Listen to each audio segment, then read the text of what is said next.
So thank you, Jeff, for allowing me to show the audience what hair transplant can look like. And this is a year follow-up. It's above 2,700 and maybe 3,000. I don't know what exact number, but we get. But the idea is, you know, it can be very natural and dense. Before Jeff share his experience with the audience, I'm gonna show the audience what he used to look like before, and that was him. And we lower at least 1.5 inches in the front, and 2 inches on both sides. And you see how lightweight he look. Right hand side, left hand side, top view. And that's where he was before.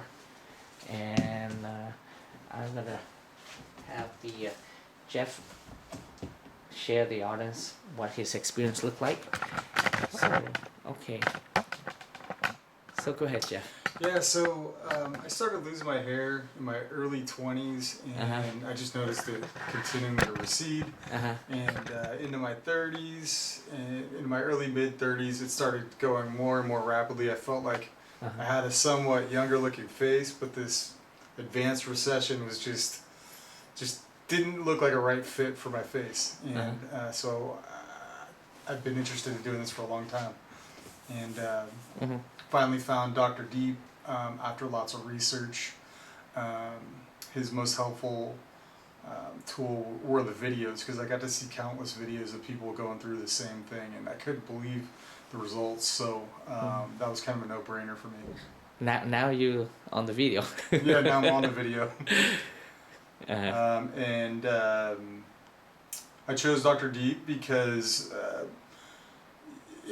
he seems to cater the hairline around your face. It's not just science, as he mentions. It's an art, and he caters that individually to your face and the best look for you. My surgery date, it's an early day. You get up and you got to be here a little after 5 a.m. He explains the whole process. Then you take some meds. You feel good, and then you just conk out. And then you wake up, have some lunch, which they provide, which is great, and then they finish the rest of the surgery, which can last 5-6 p.m. depending on surgery type and grafts. It's 12 to 16 hours surgery. Okay. Yeah. So you're right. Been a while, 5:30 in the morning and 5:30 at night. Okay. So that's around that. You're correct. Good. I'm glad you remember some of it. Not much. And then the healing process, I mean, it's hard at first because it's just unfamiliar. But after, I'd say, a week or 2 weeks, you're through the real grind of it. And I didn't end up using any painkillers personally. Everybody's different, I think. But for me, I was okay. The hair starts falling out after a while. It's a weird feeling, but it's scary, huh? It's scary. It's just, around a month. Yeah. And a lot of people got nervous about doing that stage, actually. Yeah.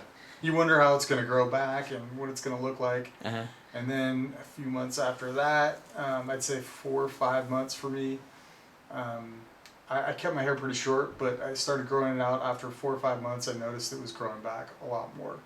And then I let that continue to grow, and it's just densified and gotten longer ever since. Great. So when I share your experience with your friend who noticed how different you look and those stuff. Yeah.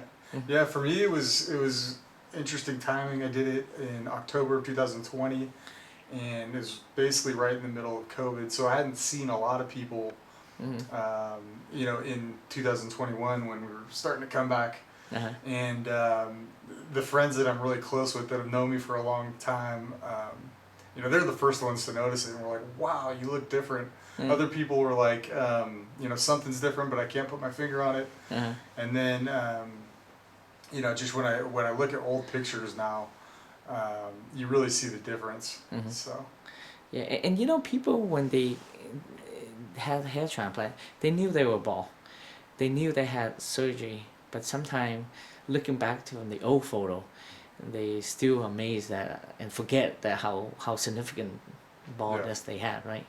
And but and again, it's one of my greatest satisfaction as a surgeon, actually, to be able to see a great change for my patient. And that my work of art made a positive impact on your life, and for the better, because you know it's my passion actually. When we come to surgery, it's again, it's not about only surgery, it's about art. And then you know, and when patient go through this, it's a lot of it's not just about money and going under physical surgery, but it's a lot of emotional investment as well. And you know, so when I know how significant and how much it impact their life, I will always try my best to create the best result for the patient, and in order to give them the most natural hairline and give them the life back, you know. Because I you know, for your face, your eyes, your nose, and all those features, I didn't create it. What I did was give him his hairline, your hairline back, Jeff. And so and Jeff touched on the point of hairline, custom hairline, because you want to build around an individual facial structure.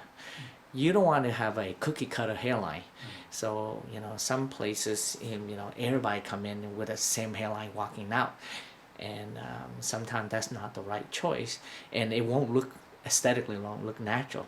And when it does that, you know, it's yeah, you'll be a little bit happy to have hair, but you're not 100% happy because you still have a big forehead or something, you know. Here with Jeff, it completely looks natural for his face, and really brought back his handsome look as well. And thank you, Jeff, for sharing your experience with the audience, and hopefully it will help the audience to you know, move forward and consider surgery. You know, it's scary for people to think about surgery, but it's not much, because the way Jeff described it, it's not much pain for him, and he didn't even take pain medicine, right, Jeff? Right. Well, so for him, again, not everybody's the same. I do provide pain medicine for patient. So this is a year follow-up, and it's a frontal hairline restoration surgery. Thank you.